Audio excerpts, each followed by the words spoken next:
வணக்கம். பிரித்தானியாவில் 14 வருஷத்துக்கு பிறகு தொழிற்கட்சி ஆட்சிக்கு வந்திருக்கு.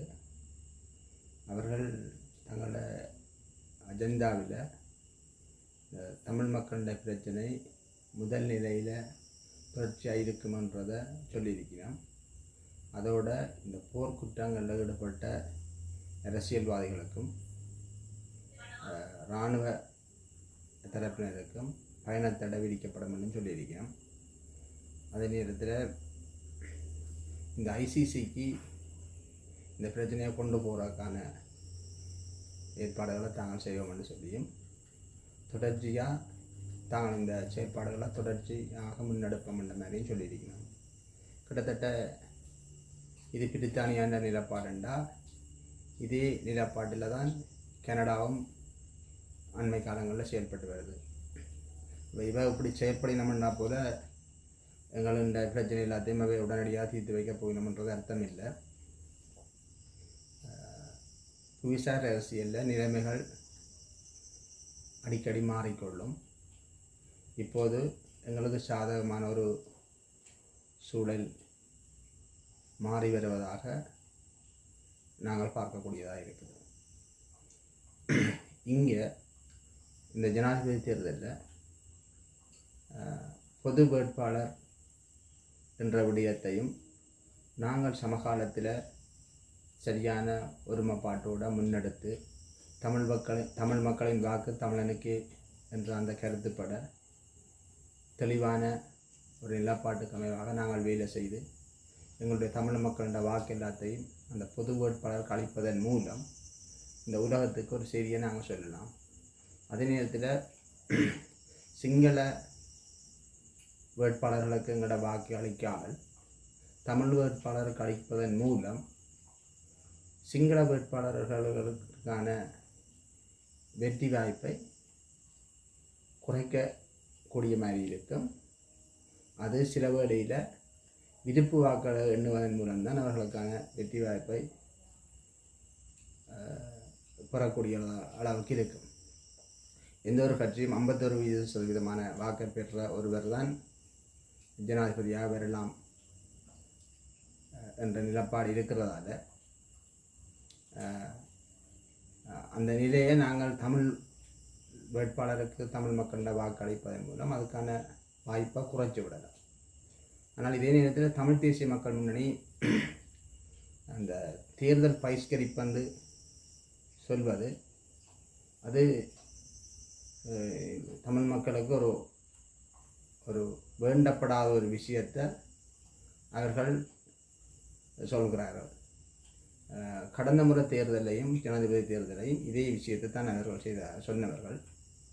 அப்போது ஏதோ ஒரு வேட்பாளரை வெல்ல வைப்பதற்காகத்தான் இந்த நிலைப்பாடு எடுப்பதாக அந்த கட்சியிலிருந்து வெளியில் வந்த சிலர் தங்களுடைய கருத்தாக வெளிக்கொண்டு இருந்தார்கள்.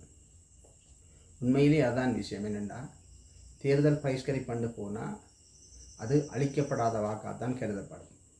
அப்போ அளிக்கப்படாத வாக்கை கழிச்சு கொண்டு அளிக்கப்பட்ட வாக்குகளைத்தான் 100% கருதி அதிலே 51% வாக்கப்படுற ஒருவர் தான் ஜனாதிபதியாக வரலாம் என்றால் தமிழ் மக்களின் வாக்கு அளிக்கப்படாத வாக்குகளாக பகிஷ்கரிப்பின் மூலம் செல்லுபடியற்றதாகிவிட்டால் சிங்கள வேட்பாளர் ஒருவர் இலகுவாக சிங்கள மக்களின் வாக்கை பெற்று அளிக்கப்பட்ட வாக்கில் 51% வாக்கை பெறுவதன் மூலம் அவர் இலகுவாக ஜனாதிபதி ஆகிவிடுவார். இந்த சூழ்ச்சிகரமான செயல்படத்தான் தமிழ் தேசிய மக்கள் முன்னணி கடந்த காலங்களில் செய்து வந்ததா என்ற கேள்வியும் எங்களுக்கு இப்போ பலமாக எழுகின்றது. அதே நேரத்தில் சுமந்திரன் பெரும்பான்மை வேட்பாளர்களுக்கு எங்களுடைய வாக்கை அளிக்க வேண்டும் என்றதில் குறியாக இருக்கிறார். வெல்லக்கூடிய ஒரு சாதகமான ஒரு வேட்பாளரை அவர்கள் தெரிவு செய்து அவர்களோடு டீலை போட்டுட்டு பேரம் பேசி எங்களுடைய வாக்குகளை அவருக்கு பெற்றுக் கொடுப்பதன் மூலம் அவர்கள் சில நன்மைகளை அடைவார்கள் சுமந்திரன் தரப்பினர். இந்த விடயத்தில் சுமந்திரன் தரப்பினர் இதனால் தான் இந்த பொது வேட்பாளர் என்ற விடயத்தை கடுமையாக எதிர்ப்பதும் அந்த விடயத்தை தாங்கள் எப்படியாவது தோற்கடிப்போம் பொது வேட்பாளரை என்ற விடயத்தை முன்னிறுத்தி கதைத்து வருவதை நாங்கள் அவதானிக்கக்கூடியதாக இருக்குது. இப்போ ஒரு பத்திரிகை என்ன செய்யுமெண்டா இந்த வாசகர்களை விளம்பரதாரருக்கு விற்று அதன் மூலம் விளம்பரதாரரிடமிருந்து இந்த பத்திரிகை நிறுவனம் பெருமளவு காசை பெறும். கிட்டத்தட்ட இதே மாதிரி ஒரு செயற்பாட்டை தான் இந்த சுமந்திரன் தரப்பினர் செய்வார்கள். தமிழர்களுடைய வாக்கை சிங்கள பெரும்பான்மை வேட்பாளர்களுக்கு பெற்றுக் கொடுத்து அதன் மூலம் தாங்கள் நன்மையை அடைந்து கொள்வார்கள். அவ்வாறு அடைவதன் மூலம் ஜனாதிபதியாக வர்றவரிடம் பெருமளவு நன்மையை பெற்றுக்கொண்டு தொடர்ந்து வரும் காலங்களில் தாங்கள் தமிழ் தேசிய அரசியலில் ஒரு முன்னணியில் நின்று பரபரப்பாக செயல்படுறதாக காட்டிக்கொள்வார்கள். கடந்த நல்லாட்சி அரசாங்க காலங்களில் இதை செய்தவர். இப்போ ஜாப் கொண்ட வழியில் கொண்டு போகிறோம் என்று சொல்லிக்கொண்டு அதில் பரபரப்பாக செயல்பட்டு பல சந்திப்புகளை தாங்கள் நடத்தினாகவும் அதுக்கு நிச்சயம் வெளிவரும் என்ற மாதிரியும் கருத்துக்களை வெளியிட்டு கொண்டு வந்தவர்கள். அந்த ஜாப்பு கடைசி வரையும் வெளியிடவே இல்லை. அந்த காலத்தில் அவர் ஒரு பலத்த பாதுகாப்போடு ஒரு பரபரப்பான அரசியல்வாதியாக அவர் மிடுக்காக திரிந்த அந்த தோற்றங்களையும் நாங்கள் பார்த்து கொண்டோம். அவை இதுதான் அவர்களுடைய அரசியல். தமிழ் மக்களுடைய அரசியலில் எதையும் கிடைக்குமோ கிடைக்காதுன்றது இல்லை அவர்களுக்கு பிரச்சனை. அவர்கள் தாங்கள் அரசியலில் முன்னின்று பரபரப்பாக செயல்படுவதும் அதற்காக உழைப்பதுமாக காட்டிக்கொண்டு தாங்கள் பல நன்மைகள் அடைப்பார்கள். அதனால் மக்களுக்கு என்ன நன்மை அடையும் வரும் என்றதை பற்றியெல்லாம் யோசிக்க மாட்டார்கள். இவ்வாறான செயல்பாடு தான் சுமந்திரன் கடந்த காலங்களில் செய்து வருகிறார். ஆகவே நாங்கள் இந்த செயல்பாடுகளை விழிப்பாக விளங்கி கொண்டு தமிழர்களாகிய நாங்கள் தமிழர்களின் வாழ்க்கை தமிழர்களுக்கு என்ற அந்த அடிப்படையில் எங்களுடைய வாக்குகளை இந்த பொது வேட்பாளருக்கு அளிப்பதை குறியாக கொண்டு நாங்கள் செயல்பட வேண்டும். எங்களை பொறுத்தவரையில் இந்த அரசியல்வாதிகளை யாரையும் நாங்கள் கௌரவ பாராளுமன்ற உறுப்பினர் என்ற சொல்லை பாவிக்க வேண்டிய தேவையில்லை. என்றால் இவர்கள் அந்த கௌரவம் என்ற சொல்லுக்கேற்ற அந்த வரவினக்கணத்துக்கு ஏற்ற மாதிரி அவர்கள் நடந்து கொள்வதில்லை. ஆகவே அந்த சொல்லுக்குரிய பெறுமதியை இவர்கள பேருக்கு முன்னால் பாவித்து அந்த சொல்லுக்குரிய பெறுமதியை நாங்கள் குறைக்கக்கூடாது. அதனால் இவர்கள பேரை சொல்லி அழைத்தாலே அவர்களுக்கு கொடுக்குற கௌரவம் போதுமானது.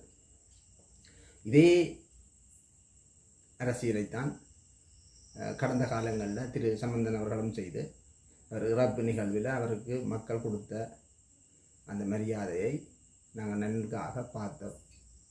அப்போ இதை இவர்கள் விளங்கி கொண்டு எவ்வளவுத்துக்கு இனியாவது தங்களுடைய அரசியலை மாற்றிக்கொண்டு மக்கள் நலன் சார்ந்த அரசியலை முன்னெடுப்பார்கள் என்பது எங்களுக்கு தெரியாது. அதே நேரத்தில் நாங்கள் விழிப்புணர்வாக எங்களுடைய விடயங்களை கருத்தில் கொண்டு நாங்கள் விழிப்பாக செயல்படுவதன் மூலம்தான் எங்களுடைய உரிமைகளை பெற முடியும். அரசியல்வாதிகளால் எந்த ஒரு நன்மையையும் எங்களுக்கு பெற்றுத்தர முடியாது என்பதையும் நாங்கள் தெளிவாக புரிந்து கொள்ள வேண்டும். இதில் இந்த அடுத்த விடயமாக இந்த ராமநாதன் அர்ஜுனா டாக்டர் அவர்கள் அவர் சாவச்சேரி வைத்தியசாலையில் மக்கள் நலன் சார்ந்த பல பிரச்சனைகளை வெளியிலே கொண்டு வந்து ஒரு மக்களை விழிப்புணர்வுபடுத்தி பல பிரச்சனைகளை வெளியிலே கொண்டு வந்து அவர் ஒரு முக்கியமான மருத்துவராக மக்கள் நலன் சார்ந்த மருத்துவராக செயல்பட்டிருந்தார். இந்த மன்னார் பிரச்சனைக்கும் அவர் தன்னுடைய ஒரு பங்களிப்பை ஆற்றுவதற்காக அவர்கள் அந்த கோரிக்கைக்கு அமைவாக அவர் அங்கு சென்றிருந்த போது அந்த பயணத்தில் அவர் சிறைவாசம் அனுபவித்து இன்று வெளியில் வந்திருக்கிறார். உண்மையிலேயே அந்த மருத்துவரை வெளியில் எடுக்கிறதுக்கு உழைத்த அந்த சட்டத்தரங்களுக்கு நாங்கள் தலைவணங்குகின்றோம். அதே நேரத்தில் இந்த மருத்துவ மாஃபியாக்களை, மக்களை கொடுமைப்படுத்தும் இந்த அரக்கர்களை, அது காவல்துறையாக இருந்தாலும் சரி, வைத்தியர்களாக இருந்தாலும் சரி, சில சட்டத்தரணிகளாக இருந்தாலும் சரி, உண்மையிலேயே மக்கள் நலன் சார்ந்து செயல்படும் ஒருவரை சிறையிலே அடைத்து அவருடைய அந்த மக்கள் நலன் சார்ந்த பணிகளை அடக்கி ஒடுக்குவது என்பது மக்கள் நலன் சார்ந்த ஒரு மக்கள் நலனுக்கு எதிரான ஒரு விடயமாகத்தான் பார்க்கப்பட வேண்டும். எனவே இந்த விடயங்களுக்கு எதிராக வடக்கு கிழக்கு மக்கள் விழிப்புணர்வுடன் செயல்பட்டு அவருடைய அந்த செயல்பாட்டுக்கு ஒத்துழைப்பு கொடுக்க வேண்டும் என்பதும், இதற்கு எதிரான ஒரு மக்கள் நலனுக்கு எதிரான இந்த செயல்பாட்டுக்கு எதிராக ஒரு வடகிழக்கு சார்பான ஒரு போராட்டத்தை இந்த சம்பந்தப்பட்ட இளைஞர்கள், பொது அமைப்புகள் முதன்மைப்படுத்தி மக்கள் நலன் சார்ந்த ஒரு விழிப்புணர்வு போராட்டமாக இதனை முன்னெடுத்து அவருக்கான ஆதரவை வழங்க வேண்டும். ஏனென்றால் அவர் தன்னுடைய சொந்த தொழிலை விட்டுவிட்டு ஒரு மக்கள் நலன் சார்ந்த பணிக்காக எவ்வளவு கஷ்டப்படுகிறார் என்பதை நான் பார்க்கும்போது உண்மையிலேயே இவ்வாறான ஒருவரை அடக்கி ஒடுக்குவதன் மூலம் அவரது அந்த மக்கள் நலன் சார்ந்த பணியை அடக்கி ஒடுக்க முடியும் என்று இவர்கள் நம்பினால் அது முட்டாள்தனம். ஆகவே அதற்கான ஆதரவினை தமிழ் மக்கள் என்ற முறையில் நாங்கள் எல்லோரும் அவருக்கு வழங்க வேண்டும் என்பது எங்களுடைய ஒவ்வொருவருடைய பொறுப்பாகவும் தலையாய கடமையாகவும் கருதி அவருக்கான ஆதரவை நல்க வேண்டும். எந்த சந்தர்ப்பத்திலும் அவர் ஒரு சட்ட சிக்கலுக்குள்ள சிக்க வைக்கப்பட்டு, சட்டம் என்றது ஒரு கழுதி என்று சொல்வார்கள், அது முன்னாலேயும் அடிக்கும் பின்னாலேயும் அடிக்கும்.